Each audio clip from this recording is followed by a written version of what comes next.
मैंने आज के दिन तक पैसों की सहाफत नहीं की। मैंने साबित किया कि if you can do it why I can't. आपको टैग क्यों लगता है पीटीआई का? मेरा सवाल ये है। टैग इसलिए लगता है कि जब आप एक सहाफी बनते हैं, हमारा काम है कि भाई हुक्मरानों को ये कहना कि तुसी जेरे वादे करके आए हो उनको पूरा करो। नून लीग का दौर ज्यादा बेहतर था पंजाब में या पीटीआई का? बाहर एक सफेद पोस्ट से पूछो कि पीटीआई का दौर बेहतर था या नून। अब मैं कोई बात करूंगा तो आप कहेंगे कि यार ये फिर पार्टी बन रहा है। मरियम नवाज पंजाब में बड़ा एक्टिव दिखाई दे रही है, बड़े काम कर रही है, नए प्रोजेक्ट लॉन्च कर रही है, उनका इफेक्ट कोई नहीं आ रहा, वो सिर्फ कागजों की कोई फायदा नहीं हो रहा। आप इतना खुल के जो है तनकीद करते हैं हुकूमत पे, जिसकी मर्जी की गवर्नमेंट हो तनकीद करते हैं, आपको डर नहीं लगता? कोई धमकियां वगैरह नहीं आती?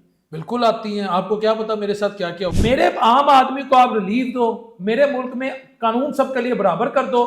एसएचओ किसी की माँ बहन बेटी को गलीज और गंदी गालियां ना दे। मैं खुदा को गवाह बना के कहता हूं, मैं नवाज शरीफ, इमरान खान, चौधरी परवेज इलाही, मरियम नवाज, हमजा शहबाज, मैं कहता हूं सारे पॉलिटिशियंस की तस्वीरों को मैं ना अदब से सलूट किया करूंगा और दुनिया को दिखाया करूंगा ये काबिल इज्जत लोग हैं।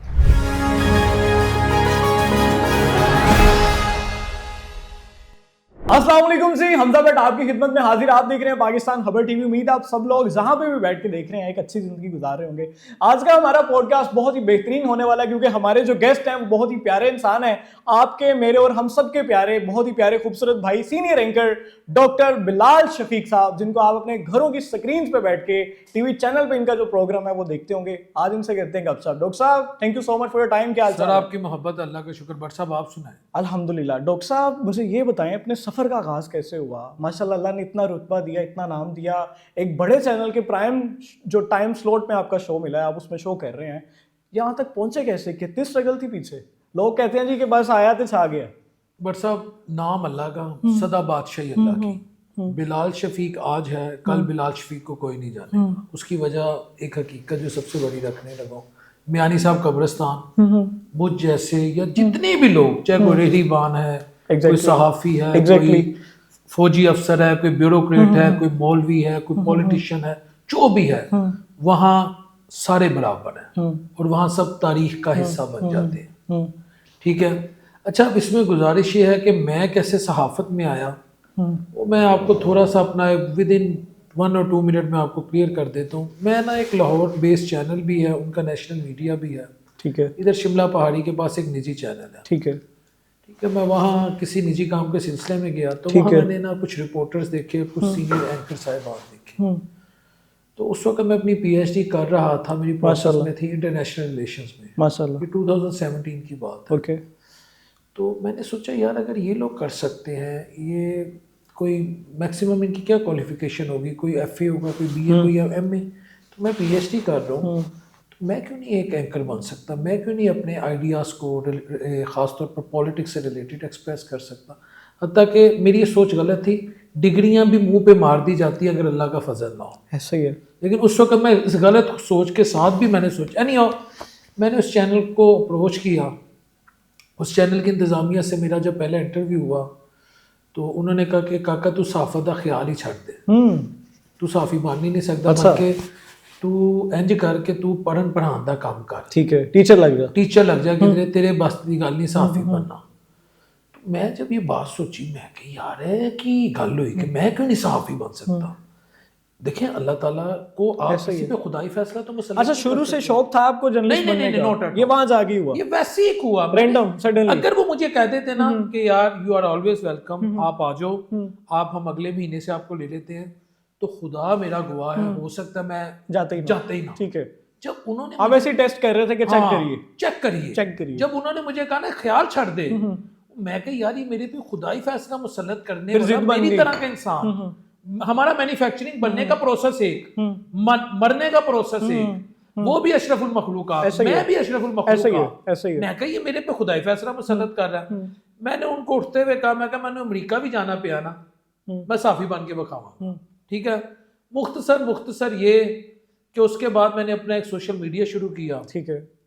और फिर मेरा एक सफ़र ऐसा शुरू हुआ, मैं आम आदमी के पास गया। आम आदमी के पास मैं इसलिए गया, मैं सिस्टम से नाला हूँ, नाला था, नाला हूँ। वो आम आदमी की आवाज़ मेरी पूरी दुनिया में गूंजी और अल्लाह ताला ने मकाम अता किया। ऐसा ही है।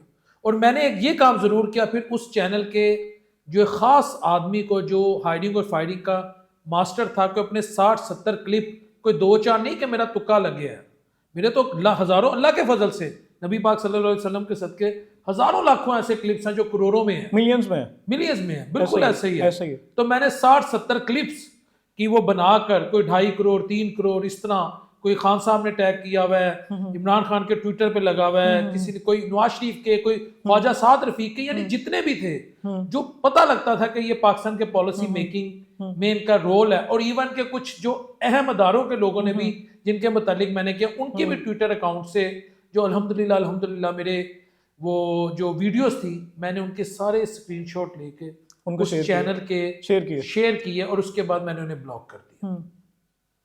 यानी आपने फाइट की जो आपको कि आप खुदाई फैसले नहीं मुसल्लत कर सकते। मैं कर सकता हूं। मैं 2 दिन सहाफत करूं, मैं बीच में सोचता हूं मैं बाहर चला जाऊं, आज के दिन भी मैं सोचता हूं मैं पोस्ट डॉक के लिए चला जाऊं, क्योंकि मैं अभी आज के दिन तक मेरा खुदा गवाह मैंने पैसों के लिए सहाफत नहीं की इस वक्त तक। मुझे नहीं पता फ्यूचर क्या है, क्योंकि जब आप कोई बात करो तो आपकी पूछ होती है। मैंने आज के दिन तक पैसों की सहाफत नहीं की। मैंने साबित किया कि if you can do it why I can do it in a better. मेरा आपसे सवाल है डॉक्टर साहब, आपको पीटीआई का एंकर तस्वीर किया जाता है, आप हर जगह पे पीटीआई को कोई इवेंट हो, कोई जलसा हो, जुलूस हो, कोई रैली हो, कोई वीडियोस हो, कोई व्लॉग्स हो, बिलाल शफीक साहब पहली सफ में नजर आते हैं। ठीक है, पीटीआई की कोई सीट वीट मिलने वाली? 2019 में मैंने न्यूज आपके नाम से एक चैनल शुरू किया। 2019 में किसकी हुकूमत थी? खान साहब की। 19, 20, 21 तक मेरी हजारों वीडियोस उस आम आदमी की थी जिसने इमरान खान पे तनकीद, against Imran Khan, PTI against Imran Khan. आप पे टैग क्यों लगाया जाता है पीटीआई? अब मैं वही सुनने लगा हूं। 2022 में रजीम चेंज हुआ, ठीक है। रजीम चेंज के बाद इन्होंने कहा हम आम आदमी को रिलीफ देंगे, ठीक है। आम आदमी को रिलीफ क्या देना था? जब मैंने देखा 2 माह के अंदर पेट्रोल, डॉलर, बिजली की कीमतें, हर चीज एक आम आदमी की पहुंच से बाहर हो गई, तो मैंने फिर ये सोचा कि क्यों ना मैं आज ओपोजिशन की सफ में खड़ा हो जाऊं और हुकूमत को उसके जो मामलात हैं वो अवाम के जरिए, अवाम के जज्बात के जरिए दिखाऊं। मैं जमान पार गया हूं तो मैं 96 मॉडल टाउन के बाहर भी गया हूं।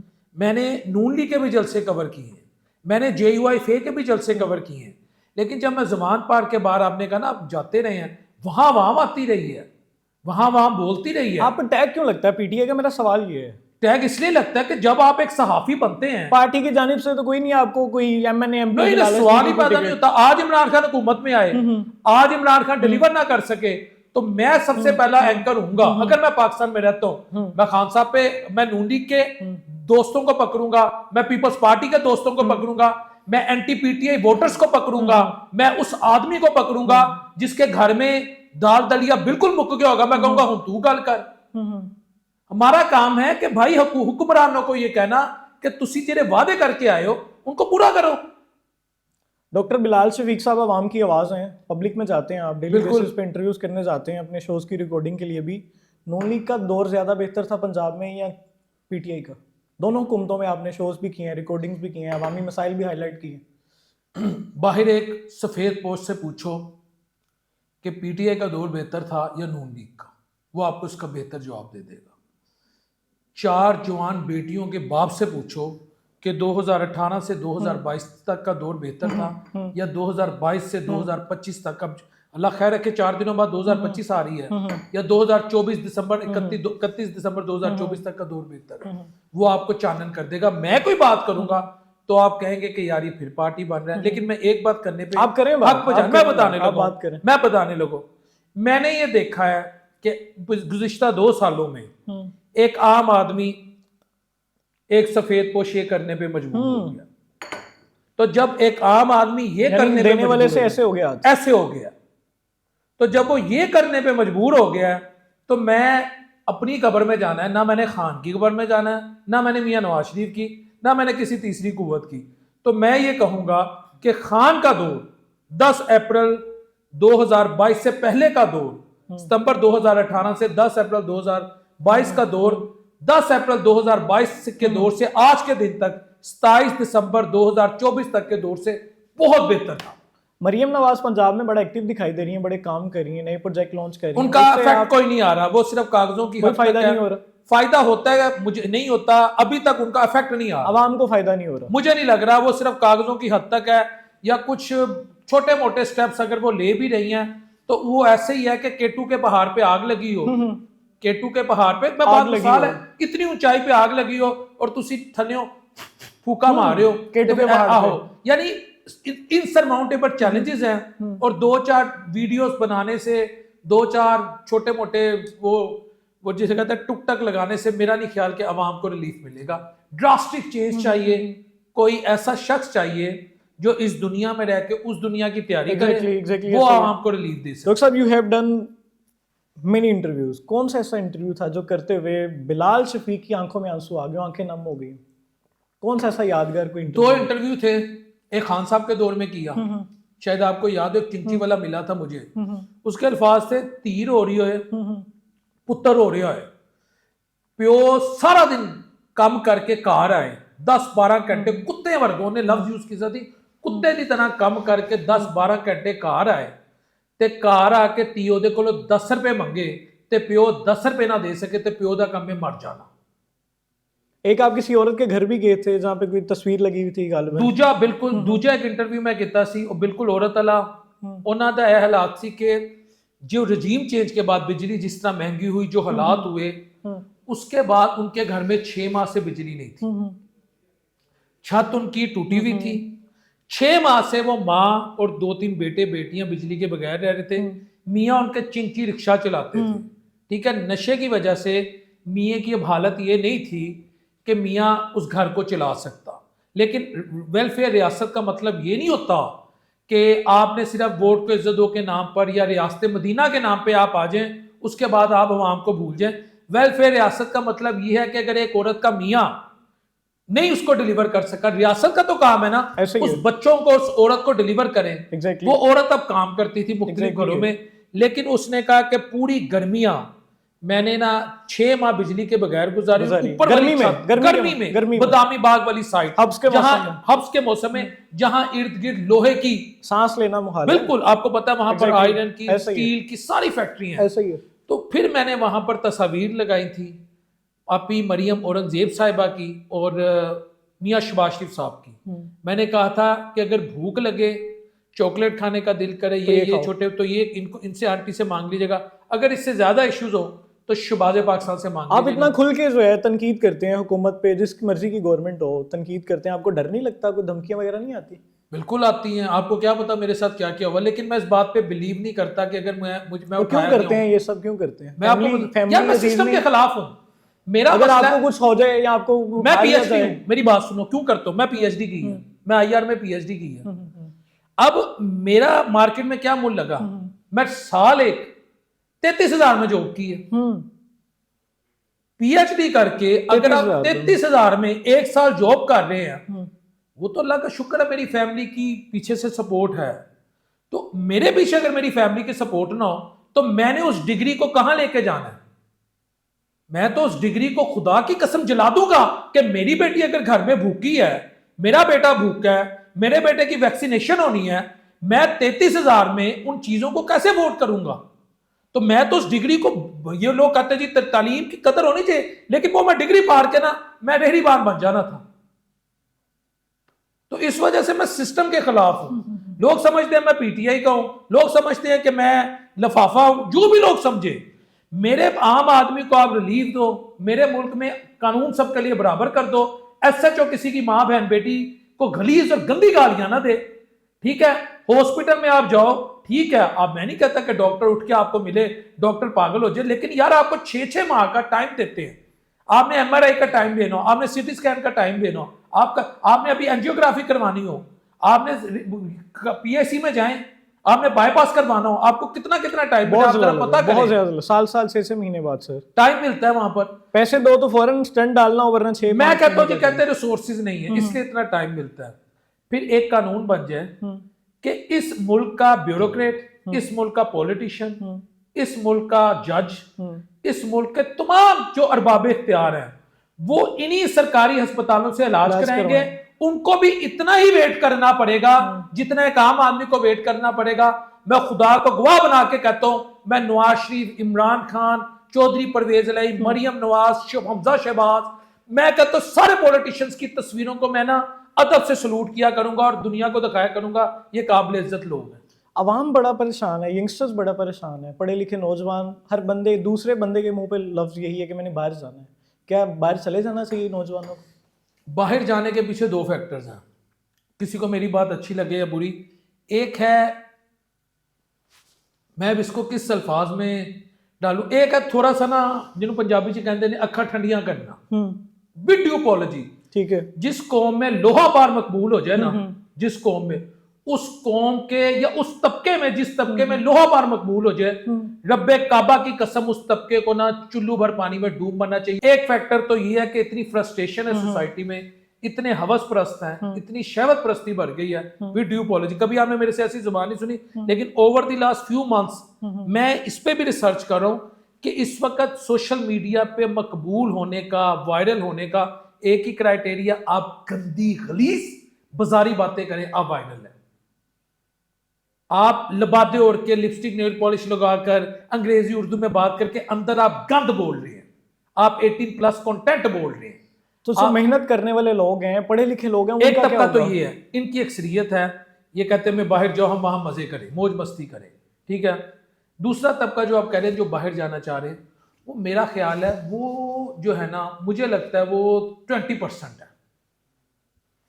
वो इस वजह से है, वो लोग हैं जिन्होंने यहाँ बेहतरीन डिग्रियां ली, जिनके पास यहाँ बेहतरीन टेक्निकल एजुकेशन की भी स्किल है, जो यहाँ बेहतरीन वर्कर्स हैं, कोई प्लम्बर है, कोई इलेक्ट्रिशियन है, कोई सोलर एनर्जी को बहुत अच्छी तरह समझता है, यानी बहुत technical and non technical education में जिनके पास स्पेशलिटी है, जिन्होंने अपनी जिंदगी का एक मेजर चंक इस फील्ड को दिया ना, जब वो भी यहाँ रुलते हैं ना, तो वो भी कहते हैं यार हम बाहर जा रहे हैं। लेकिन इस वक्त जो फ्रस्ट्रेशन है ना, बाहर चलो, बाहर चलो, बाहर चलो, बाहर चलो, भाई बाहर जाकर कभी आपने इनसे पूछा ये कैसे सोते हैं?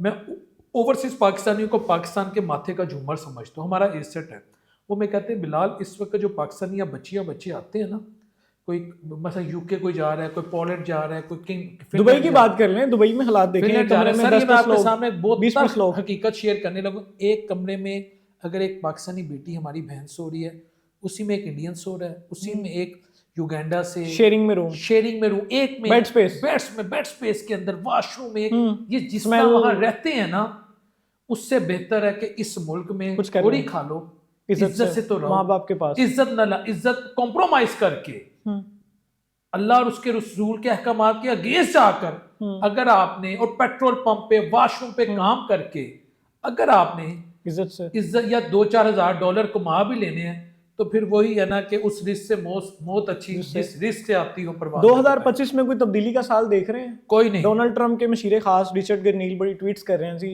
Free Imran Khan, free Imran Khan. आपको लग रहा है कि डोनाल्ड ट्रंप साहब इमरान खान को बाहर निकलवाने में कामयाब? बैनुल अक़वामी सियासत का तालिब इल्म होने के नाते मैं 4 इस वक्त अमेरिका के एजेंडे इस खित्ते में, पाकिस्तान में डोमिनेशन ऑफ अमेरिका, 4 अमेरिका के एजेंडे इस खित्ते में, यानी पाकिस्तान में domination of India, Pakistan India के आप तसल्लुत मान ले, controlled and limited nuclear programme number 2, number 3 limited relation with China, ठीक है, नंबर 4 एक्सेप्टेंस ऑफ इजराइल। ये 4 मुतालबे इंडिया, पाकिस्तान की हुकूमत और हमारे अदारों से चाह रहा है कि ये मान जाए, ठीक है। ये कौन चाह रहा है? अमेरिका पाकिस्तान की हुकूमत से कि 4 मुतालबात मान लिए जाएं, ठीक है। अगर तो पाकिस्तान इनको मानता है, जो सवाल ही पैदा नहीं होता कभी मानेगा, सही है, तो खान की आवाज आना बंद हो जाएगी।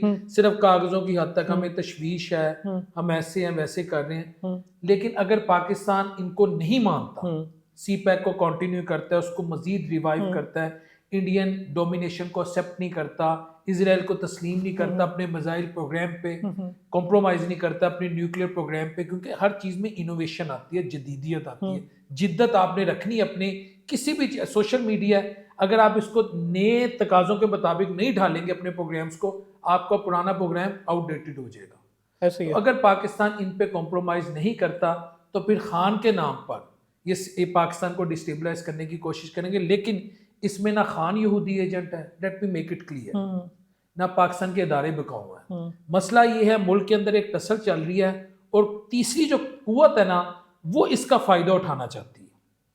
अगर हमारे पीटीआई के दोस्त ये समझते हैं कि अमेरिका को खान से कोई मोहब्बत है, अमेरिका पाकिस्तान में रियासत मदीना देखना चाहता है, अमेरिका जो है पाकिस्तान को खुददार मुल्क कि हम कश्मीर पे भी बात करें, हम पैलेस्टाइन पे भी बात करें, तो मेरा ख्याल है मेरे पीटीआई के उन दोस्तों को, उन सपोर्टर्स को ना होश के नाखून लेने की जरूरत है। इसलिए अगर दूसरी तरफ से कहा देखा जी पता लग गया यहूदिया का एजेंट है, अमेरिका का एजेंट है, नहीं, पाकिस्तान में खान में 100 खराबी होगी मगर खान यहूदियों का एजेंट नहीं है। खान की जो सिचुएशन है, पाकिस्तान की जो सिचुएशन है, उसको अमेरिका जो है ना अपने वो जिसे कहते हैं ना अपने तरीके के मुताबिक अवामी हमायत हासिल करना चाहिए। This is at the end last पे डॉक्टर साहब आपके चाहने वाले हैं जो यूथ है, यंगस्टर, आप आवाम की आवाज है, सोशल मीडिया किंग समझा जाता है आपको, उनको आप क्या मैसेज देंगे, क्या पैगाम देंगे सोशल मीडिया के इस्तेमाल के हवाले से हमारी स्पेशली जवान बहन बेटियों को? मैं सिर्फ एक रिक्वेस्ट करूंगा, एक रिक्वेस्ट, आपका पूरा हक है डॉलर्स कमाएं, आपका पूरा हक है अपने लिविंग स्टैंडर्ड को बेहतर करें, अपने आप को फेमस करें, अपने आप को प्रमोट करें, अपनी सियासी एक रुग़बत है वो भी रखें, पीटीआई को लाइक करें, नून लीग को पसंद करें, JOIF को करें, पीपल्स जो हर चीज़ आप करें।